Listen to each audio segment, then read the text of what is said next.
मिरज शहरात तडीपार आदेशाचे उल्लंघन करणारा काझी टोळीतील सराईत आरोपी जेरबंद।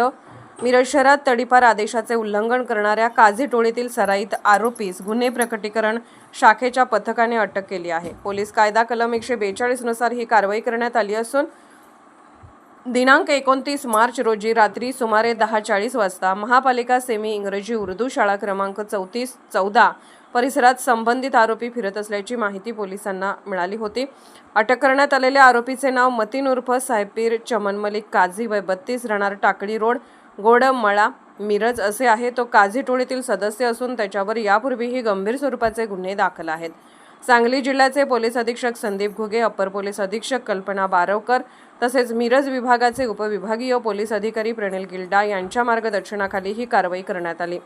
पोलीस निरीक्षक किरण चौगले, सहाय्यक पोलीस निरीक्षक भैरवनाथ पाटील व गुन्हे प्रकटीकरण शाखेच्या पथकाने आरोपीस ताब्यात घेतले। दरम्यान संबंधित आरोपीस महाराष्ट्र पोलीस अधिनियम कलम 55 अन्वये दिनांक 7 जानेवारी 2026 रोजी सांगली व कोल्हापूर जिल्ह्यातून 1 वर्षासाठी तडीपार करण्यात आले होते। मात्र कोणतीही पूर्व परवानगी न घेता तो मिरज शहरात आढळून आल्याने त्याच्यावर तडीपार आदेशाचे उल्लंघन केल्याप्रकरणी गुन्हा नोंद करण्यात आला आहे। कारवाईनंतर आरोपीस कर्नाटक राज्यातील कडची येथे सोडण्यात आले असल्याची माहिती पोलिसांनी दिली।